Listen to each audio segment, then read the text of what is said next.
ಉತ್ತರ ಕನ್ನಡ ಜಿಲ್ಲೆಯ ಅತ್ಯಂತ ಹಿಂದುಳಿದ ತಾಲೂಕು ಜೊಯ್ಡಾ. ಈ ಜೊಯ್ಡಾ ತಾಲೂಕಿನ ಅತ್ಯಂತ ಪ್ರಮುಖ ಪಟ್ಟಣ ರಾಮನಗರ. ವಿಶೇಷ ಅಂದರೆ ಕಾಳಿ ನದಿಗೆ ನಿರ್ಮಿಸಲಾಗಿರುವ ಸುಪಾ ಅಣೆಕಟ್ಟು ಹಿನ್ನೀರಿನ ಪ್ರದೇಶಕ್ಕೆ ಹಾಗೂ ಅಣೆಕಟ್ಟು ತುಂಬುವುದಕ್ಕೆ ಕಾರಣ ರಾಮನಗರ ಭಾಗದ ಹಳ್ಳ ಕೊಳ್ಳಗಳು, ಜರಿಗಳು ಹಾಗೂ ನಾಳಗಳು. ಆದರೆ ಅದ್ಯಾಕೋ ಏನೂ ಗೊತ್ತಿಲ್ಲ, ರಾಮನಗರದಿಂದ ಕೇವಲ 20 ಕಿಲೋಮೀಟರ್ ಸುಪಾ ಅಣೆಕಟ್ಟು ಇದ್ರೂ ಸಹ ಇಲ್ಲಿಯವರೆಗೂ ರಾಮನಗರ ಭಾಗಕ್ಕೆ ಮಾತ್ರ ಇಲ್ಲಿಯವರೆಗೆ ಯಾವುದೇ ಶಾಶ್ವತ ನೀರಾವರಿ ಯೋಜನೆ ಇಲ್ಲದಿರುವುದು ತುಂಬಾನೇ ದುರ್ದೈವದ ಸಂಗತಿ. ಇನ್ನು ಜೊಯ್ಡಾ ತಾಲೂಕಿನಲ್ಲಿ ಕೃಷಿ ಚಟುವಟಿಕೆ ಮಾಡಲು ಹೆಚ್ಚು ಪೂರಕವಾಗಿರುವ ಭೂಮಿ ಇರುವುದು ಸಹ ರಾಮನಗರ ಭಾಗದಲ್ಲಿ ಮಾತ್ರ. ಆದರೆ ರೈತಾಪಿ ವರ್ಗಕ್ಕೆ ಮಾತ್ರ ಇಲ್ಲಿಯವರೆಗೂ ಈ ಭಾಗಕ್ಕೆ ಶಾಶ್ವತ ನೀರಾವರಿ ಯೋಜನೆ ಇಲ್ಲದಿರುವುದರಿಂದ ಕೃಷಿ ಚಟುವಟಿಕೆಗೆ ನೀರಿನ ಅಭಾವವಿದೆ. ಇನ್ನು ಬೇಸಿಗೆ ಬಂತೆಂದರೆ ಸಾಕು, ಕುಡಿಯುವ ನೀರಿಗೂ ಸಹ ಸಾಕಷ್ಟು ಸಮಸ್ಯೆ ಎದುರಾಗುತ್ತದೆ ಎನ್ನುತ್ತಾರೆ ಈ ಭಾಗದ ಜನತೆ. ಆದ್ದರಿಂದ ನಮ್ಮ ನ್ಯೂಸ್ ಸಮೂಹದ ರಾಜ್ಯ ಉಪ ಸಂಪಾದಕರು ಆಗಿರುವ ಪತ್ರಕರ್ತ ಹಾಗೂ ಹೋರಾಟಗಾರ ಬಸವರಾಜು ಭೇಟಿ ಕೊಟ್ಟು ಭತ್ತ ಬೆಳೆಯುವ ರೈತರೊಂದಿಗೆ ಈ ನೀರಾವರಿ ಸಮಸ್ಯೆಗಳಿಗೆ ಸಂಬಂಧಿಸಿದಂತೆ ಅಭಿಪ್ರಾಯ ಸಂಗ್ರಹ ಮಾಡಿ ವರದಿ ತಯಾರಿಸಿ ಬೆಳಕು ಚೆಲ್ಲುವ ಕೆಲಸ ಮಾಡಿದ್ದಾರೆ. ಬಸವರಾಜ್ ಮಾತಾಡ್ತಾ ಇದ್ದೀನಿ, ಪತ್ರಕರ್ತರು.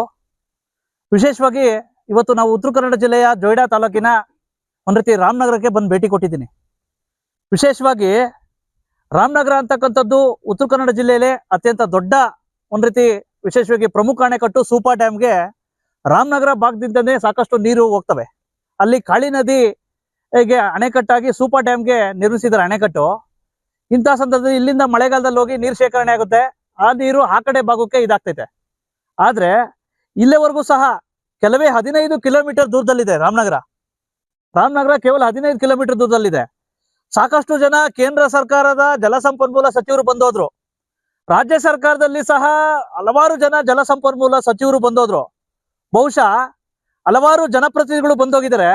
ಆದ್ರೆ ರಾಮನಗರ ಭಾಗದಲ್ಲಿ ಸಾಕಷ್ಟು ಹಳ್ಳಿಗಳಿದಾವೆ, ಸಾಕಷ್ಟು ವಿಶೇಷವಾಗಿ ರೈತರಿದ್ದಾರೆ, ಮತ್ತೆ ಸಾಕಷ್ಟು ಒಂದು ರೀತಿ ಕುಡಿಯೋ ನೀರಿಗೂ ಸಹ ಸಾಕಷ್ಟು ಸಮಸ್ಯೆ ಇದೆ. ಇಲ್ಲಿವರೆಗೂ ಸಹ ರಾಮನಗರ ಭಾಗಕ್ಕೆ ಒಂದು ರೀತಿ ಶಾಶ್ವತ ನೀರಾವರಿ ಯೋಜನೆ ಇಲ್ಲ. ಮತ್ತೆ ಕುಡಿಯೋ ನೀರಿಗೂ ಸಮಸ್ಯೆ ಇದೆ. ಈಗ ರೈತರುಗಳ ಜೊತೆ ನಾನು ಚರ್ಚೆ ಮಾಡಿದೆ. ಪಾಪ ಇಲ್ಲಿರ್ತಕ್ಕಂಥ ಎಲ್ಲ ಉದ್ಯಮಿಗಳಿದ್ದಾರೆ, ಮತ್ತೆ ರೈತರುಗಳೆಲ್ಲ ಇದ್ದಾರೆ, ಮತ್ತೆ ಎಲ್ಲರೂ ಸಹ ಇದ್ದಾರೆ, ಮತ್ತೆ ರೈತ ಸಂಘದವ್ರು ಇದ್ದಾರೆ. ನಾನ್ ಕೇಳೋದು, ಮೊನ್ನೆ DK ಶಿವಕುಮಾರ್ ಸಾಹೇಬ್ರು ಇದನ್ನ ಟ್ವಿಟ್ಟು ಸಹ ಮಾಡ್ತೀನಿ ನಿಮ್ಗೆ, ದಯವಿಟ್ಟು ಅಲ್ರಿ ರಾಮನಗರ ಕಡೆಯಿಂದ ನೀರು ಕೊಡ್ತಾರೆ, ಆ ಕಡೆ ನೀರು ಕುಡಿತಾರೆ, ಆದ್ರೆ ರಾಮನಗರಕ್ಕೆ ನೀರಿಲ್ವಲ್ಲ ಸ್ವಾಮಿ, ರಾಮನಗರಕ್ಕೆ ನೀರಿಲ್ವಲ್ಲ. ಯಾವ ರೀತಿ ಇದು? ಅಲ್ಲಿಗೆ ಒಂದ್ ರೀತಿ ಹೆತ್ತ ತಾಯಿನಿಗೆ ಒಂದ್ ರೀತಿ ಮಣ್ಣಾಗ್ತಕ್ಕಂಥ ಕೆಲ್ಸನ, ಅನ್ನ ಕೊಟ್ಟೋರ್ಗೆ ಮಣ್ಣಾಗ್ತಕ್ಕಂಥ ಕೆಲ್ಸನ ಇಷ್ಟ ದಿನ ಈ ಕಡೆ ಭಾಗದ ಜನಪ್ರತಿನಿಧಿಗಳು ಯಾಕೆ ಧ್ವನಿ ಎತ್ತಿಲ್ಲ? ಆಯ್ತಾ?